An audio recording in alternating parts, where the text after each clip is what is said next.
Assalamu alaikum wa rahmatullahi ta'ala wa barakatuh mes frères et sœurs. Nous nous retrouvons aujourd'hui pour un livre d'Al-Ghazali rahimahullah, Critères de l'action, Mizan al-A'mal, qui s'intitule aussi Balance de l'action. Donc nous allons commencer par une biographie de cet auteur qui s'appelle donc Al-Ghazali, de son nom complet Abu Hamid ibn Muhammad al-Tusi al-Shafi'i al-Ghazali, qui est né en 450 de l'Hégire, dans la ville de Tous, dans le Khorasan, qui est actuellement une région du nord de l'Iran. Il a appris les sciences religieuses ou Suladdin dans sa ville natale de Tous, à Jurjan et à Naïchabour. Il étudia le fiqh, jurisprudence islamique, le tafsir, l'exégèse du Coran, et les hadiths, faits et gestes du prophète sallallahu alayhi wa sallam. À Naïchabour, il étudia le fiqh, le ilm al-kalam, dialectique, et la logique auprès de l'imam al-Juwayni, le jurisconsulte chafi'ite le plus célèbre de l'époque, jusqu'en 478 de l'Hégire, date du décès de ce dernier. Al-Ghazali se rendit alors en Irak, où le souverain influent Nizam al-Mulk, ayant entendu parler de la valeur du jeune savant, le nomma en 484 de l'Hégire professeur dans la Madrasa al-Nizamiya à Bagdad, l'un des centres de savoir et d'enseignement les très réputés de l'époque. Durant les 4 années où il occupa ce poste, il publia un certain nombre d'ouvrages sur le fiqh qu'il a enseigné, la logique et le kalam, les plus importants étant le Mustatiri et Al-Iqtisad fil i'tiqad, le juste milieu dans la croyance. 2 ouvrages de jurisprudence à caractère politique. Pendant cette période, il prit part aux différents affrontements politiques et intellectuels majeurs qui secouaient le monde islamique de l'époque. Il étudia la philosophie grecque afin de mieux la réfuter. Il considérait que la philosophie est dans le vrai, dans la mesure où elle est conforme aux principes de l'islam, et dans l'erreur lorsqu'elle est en contradiction avec ces principes. Vers 488 de l'Hégire, Al-Ghazali, alors âgé de 38 ans, traversa une crise spirituelle intense et se dirigea vers le soufisme. À l'occasion d'un pèlerinage à la Mecque, il quitta Bagdad, renonçant alors à sa carrière et sa fortune. Il mena une vie solitaire pendant 2 années entre Damas et la Mecque. C'est à cette époque qu'il commença à écrire son œuvre majeure, Ihya Ulumuddin, la revivification des sciences de la religion. Il séjourna quelques mois à Jérusalem, alors en pleine croisade, puis il s'installa quelque temps à Alexandrie, ayant accepté de reprendre un poste d'enseignant. En 490 de l'Hégire, il regagna Bagdad où il reprit un temps l'enseignement, puis se rendit à Tous, sa ville natale, où il acheva son Ihya Ulumuddin et produisit d'autres ouvrages d'inspiration mystique. En 498 de l'Hégire, Al-Ghazali reprit ses fonctions à la Madrasa al-Nizamiya de Naïchabour à la demande de Fakhr al-Mulk, le fils de Nizam al-Mulk. En 503 de l'Hégire, il quitta Naïchabour et regagna à nouveau Tous, où il consacra le reste de sa vie à la prière, à l'adoration d'Allah et à l'enseignement. C'est à cette époque qu'il écrivit Minhaj al-Abidin ila Janna Rabb al-Alamin, la voie de la dévotion, qui semble être une description de sa vie et de celle de ses élèves, renoncement au monde d'ici-bas, solitude et éducation de l'âme. Il vécut jusqu'à l'âge de 53 ans et fut rappelé par Allah en 505 de l'Hégire. Al-Ghazali fut un grand savant théologien qui connut à la fois les milieux du pouvoir et la solitude de la vie retirée. Ce grand intellectuel suivit une évolution spirituelle poussée, sans s'écarter pourtant de la pure orthodoxie sunnite et sans tomber dans les dérives du soufisme. Nous citons ci-dessous quelques-unes de ses œuvres. Ihya Ulumuddin, la revivification des sciences de la religion, Ma'yar al-Ilm, le critérium de la science, Tahafut al-Falasifat, l'incohérence des philosophes, Mizan al-A'mal, le critère de l'action, Al-Iqtisad fil i'tiqad, le juste milieu dans la croyance, Mishkat al-Anwar, le tabernacle des lumières, Minhaj al-Abidin ila Janna Rabb al-Alamin, la voie de la dévotion, Al-Munqid min al-Dalal, le préservatif de l'erreur, Al-Dura al-Fakhira, la perle précieuse.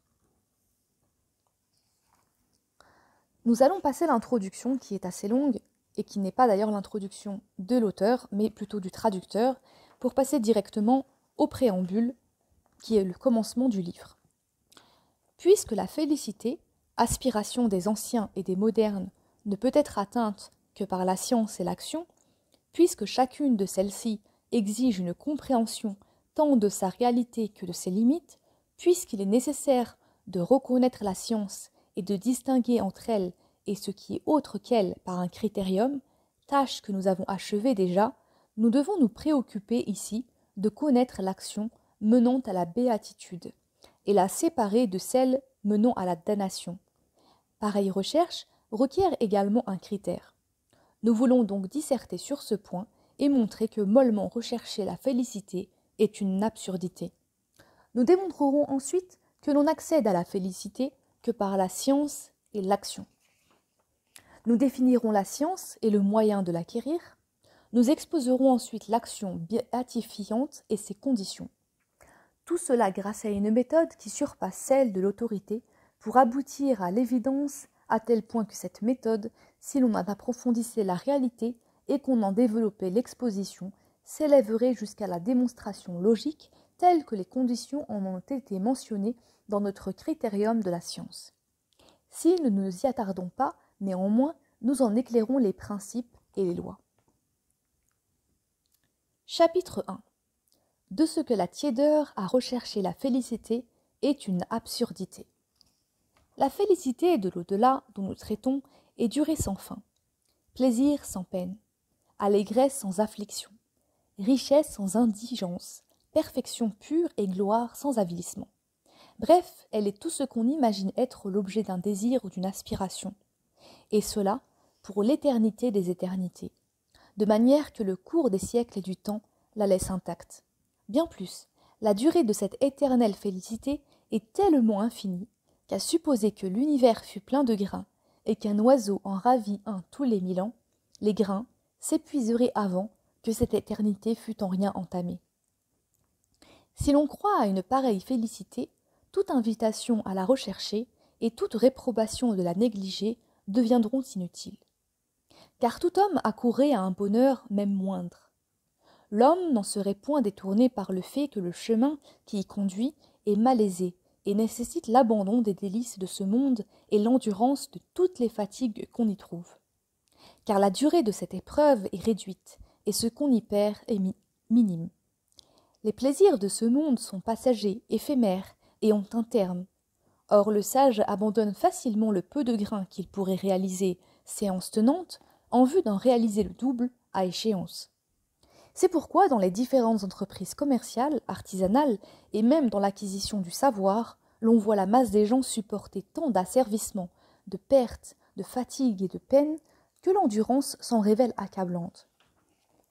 Ceux dans l'espoir de se procurer dans l'avenir un plaisir tel qu'il excédera d'une façon limitée ce qu'ils avaient manqué dans le présent. Comment donc ne consentiraient-ils pas au présent à céder en vue de faveurs inestimables et illimitées ?